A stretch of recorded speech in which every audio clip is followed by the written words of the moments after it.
Hello everyone, welcome back to my channel. आज हम जिस टॉपिक के ऊपर डिस्कशन करने वाले हैं वो टॉपिक है methods of flotation in a primary market. Okay, आज हम पढ़ेंगे कि प्राइमरी मार्केट में ऑब्वियसली बात है, हमें डिफरेंस पता है कि प्राइमरी मार्केट और सेकेंडरी मार्केट का डिफरेंस क्या है। तो प्राइमरी मार्केट में कैसे पैसे अरेंज किए जाते हैं अगर हम शेयर कैपिटल के थ्रू पैसा रेज करना चाहते हैं तो। ओके, तो methods of flotation in a primary market.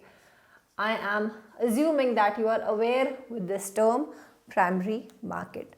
So without any delay, let's start the video. सबसे पहले आप देख सकते हैं पहला तरीका प्राइमरी मार्केट में पैसों को रेज करने का है, offer through prospectus. Okay, as I always say just break the term. Offer through prospectus में एक शब्द हमें दिख रहा है which is prospectus. Okay, so prospectus means एक इन्विटेशन होता है। प्रोस्पेक्टस कुछ नहीं होता, बस एक इन्विटेशन सा होता है।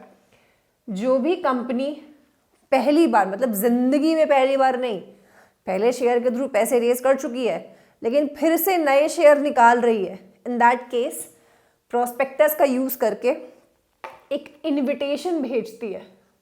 ओके, एक इनवाइट भेजती है जिसमें नंबर ऑफ शेयर्स और सारी चीज़ें, एवरीथिंग अबाउट द कंपनी, जो बेसिक चीज़ें हैं according to SEBI and companies act. Okay, एक इनविटेशन कार्ड समझिए आप इसे, कि इसको शेयर के थ्रू पैसे चाहिए किसी भी कंपनी को, तो एक इनविटेशन निकालती है। वो इनविटेशन किसके हिसाब से बनना चाहिए? According to SEBI, Securities and Exchange Board of India and companies act के अकॉर्डिंग बनना चाहिए। इसमें एक इनवाइट जाता है टू द जनरल पब्लिक कि हम शेयर्स निकाल रहे हैं, आप चाहें तो हमारे शेयर्स इस रुपए के खरीद सकते हैं। तो जनरल पब्लिक जब ये इन्विटेशन रीड करता है तो रीड करने के बाद वो थोड़ा कंपनी के ऊपर रिसर्च करेगा, थोड़ा पढ़ेगा, जानेगा कि कंपनी सही है कि नहीं। उसके बाद वो आदमी इस कंपनी के शेयर्स को खरीद लेगा। Okay, so prospectus is a type of invitation card जिसे देखने के बाद ही लोग शेयर्स को आपके परचेज करते हैं। और इसमें आपकी बेसिक और बहुत इंपॉर्टेंट बातें लिखी होती हैं जो किसके अकॉर्डिंग होनी चाहिए? According to SEBI and the companies act. Okay, दूसरी बहुत इंपॉर्टेंट चीज़ आपको ऑफर थ्रू प्रोस्पेक्टस के बारे में याद रखनी है। Offer through prospectus primary market का एक मेथड ऑफ फ्लोटेशन है, very very common method of flotation. ज़्यादातर मेथड यही ऑप्ट किया जाता है। और एक और चीज़, ये उन कंपनीज के लिए जो जिंदगी में पहली बार नहीं, एक बार पहले इशू कर चुके हैं, दोबारा फिर कर रहे हैं। ओके, इसका और इसके बीच में यही डिफरेंस है। यह अभी हम आगे पढ़ेंगे तो आपको क्लियर हो जाएगा। Second is offer for sale. Offer for sale के कॉन्सेप्ट में कंपनी अगर शेयर के थ्रू पैसा रेज करना चाहती है तो फिर वो क्या करती है? अपने शेयर्स किसी एक, for example this is company, इसको शेयर के थ्रू पैसे रेज करने हैं, इसने अपने पैसे एक इंटरमीडियरी, मतलब एक मिडिलमैन को दे दिए। सारे के सारे शेयर, फॉर एग्जाम्पल कंपनी ने 100 शेयर बेचने थे, ठीक, तो उस कंपनी ने पूरे के पूरे 100 शेयर उठाकर किसे बेच दिए? इस मिडिलमैन को। और मिडिलमैन ने कंपनी को पैसा दे दिया 100 शेयर्स का। Okay, now middleman is having 100 shares. अब ये मिडिलमैन की जिम्मेदारी है कि उसके पास जो 100 शेयर्स है वो किस किस तरीके से किसको किसको बेचेगा।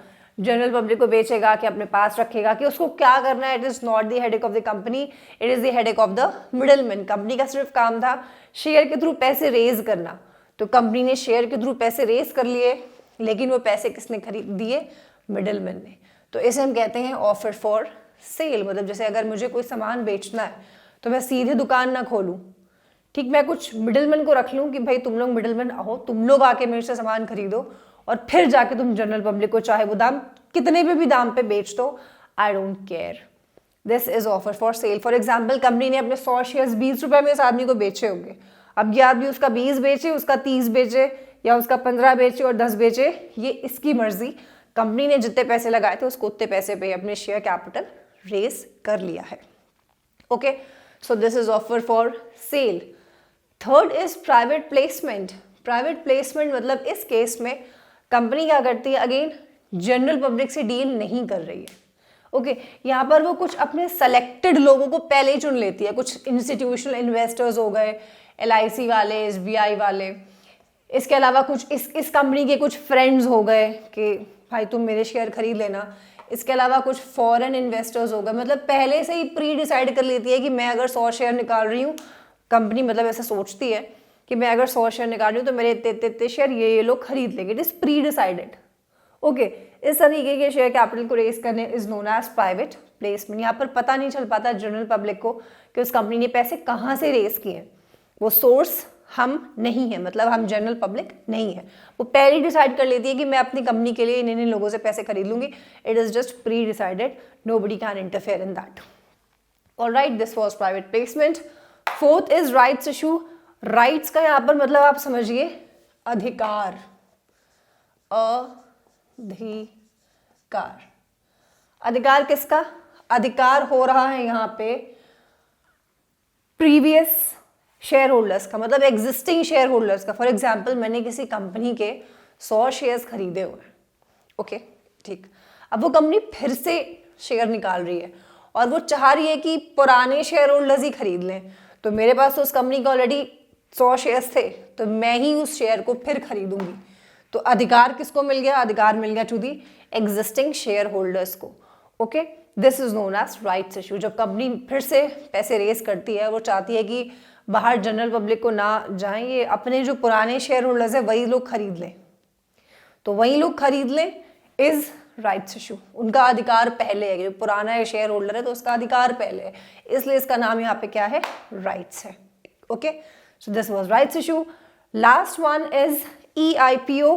ई में ई दिख रहा है तो उसका मतलब है इलेक्ट्रॉनिक, IPO दिख रहा है तो इनिशियल पब्लिक ऑफर या इनिशियल पब्लिक ऑफरिंग, किसी से भी इसको नाम से हम जान सकते हैं। EIPO में अगर ई लग जाता है तो इतना समझ में आ जाता है आपको कि वो काम ऑनलाइन हो रहा है। अगर केवल IPO लगता तो आप समझ जाते हैं कि काम ऑफलाइन हो रहा है, इसमें ई नहीं लगा, ठीक है। अब IPO या EIPO क्या होता है? IPO या EIPO मीन्स जब कोई कंपनी जिंदगी में first time ever in the history, अपनी पूरी लाइफ में फर्स्ट टाइम शेयर्स को इशू करना चाहती है, फर्स्ट टाइम ऑफर कर रही है अपने, इसका फुल फॉर्म क्या है? Initial public offer. मतलब first time the company is offering to the general public कि आप आइए हमारे यहाँ के शेयर्स को सब्सक्राइब करिए, खरीदिए और हमें पैसा दीजिए। This is known as IPO। Okay, अब अगेन वापस आते हैं ऑफर थ्रू प्रोस्पेक्टस में। इसमें हमने पढ़ा था कि वो वाली कंपनी जो पहले कर चुकी है, ठीक है, पहले वो शेयर के थ्रू पैसे रेज कर चुकी है, लेकिन फिर से सोच रही है कि 50 शेयर और बेच दें। इन दैट केस वो क्या मेथड ऑप्ट करेगी? ऑफर थ्रू प्रोस्पेक्टस ऑप्ट करेगी। लेकिन अगर कोई कंपनी जिंदगी में फर्स्ट टाइम पहली बार शेयर के थ्रू पैसा रेज करना चाहती है तो उसके लिए इन सारे मेथड्स में से कौन सा मेथड होता है? लास्ट वाला, विच इज IPO। IPO में ई इसलिए लगा हुआ है क्योंकि अब सारा काम वैसे भी ऑनलाइन होता है। Okay, so again let's have a quick recap. Offer through prospectus is an invitation जिसमें कंपनी इनवाइट करती है टू द जनरल पब्लिक कि आप आइए हमारे आगे शेयर्स खरीदिए, and the prospectus has to be designed according to the Securities and Exchange Board of India, which is the regulator of financial market, plus the Companies Act. Second is offer for sale। यहाँ पे company एक किसी middleman को रखती है, उसको अपने सारे शेयर्स बेच देती है, फिर वो मिडलमैन की जिम्मेदारी उस शेयर्स को वो कितने रुपए में आगे बेचता है। तीसरा is private placement. Private placement में पहले डिसाइड हो जाता है कि हमारे शेयर कौन कौन खरीदेगा, तो general public is not included. Last is rights issue. Rights issue means अधिकार ऑफ एग्जिस्टिंग शेयर होल्डर्स। जो मेरे पुराने शेयर होल्डर्स हैं उन्हीं पहले नए शेयर्स बेचते हैं rather than selling them to the new ones. Last is EIPO।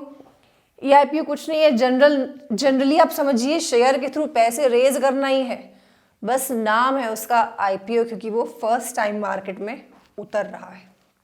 Okay, एक चीज यहाँ पर जनरल पब्लिक डायरेक्टली इन्वॉल्व हो जाती है, पहली चीज यहाँ पर जनरल पब्लिक डायरेक्टली इन्वॉल्व हो जाती है, और इस वाले केस में जनरल पब्लिक इनडायरेक्टली इन्वॉल्व होती है, और इन दोनों केस में जनरल पब्लिक का कोई भी इन्वॉल्वमेंट नहीं है। Okay, so this was it for today's video. I hope आपको मेथड्स ऑफ फ्लोटेशन का ये पूरा टॉपिक क्लियर हो गया होगा। For any doubts, for any queries, please use the comment box. Thank you so much for watching this video.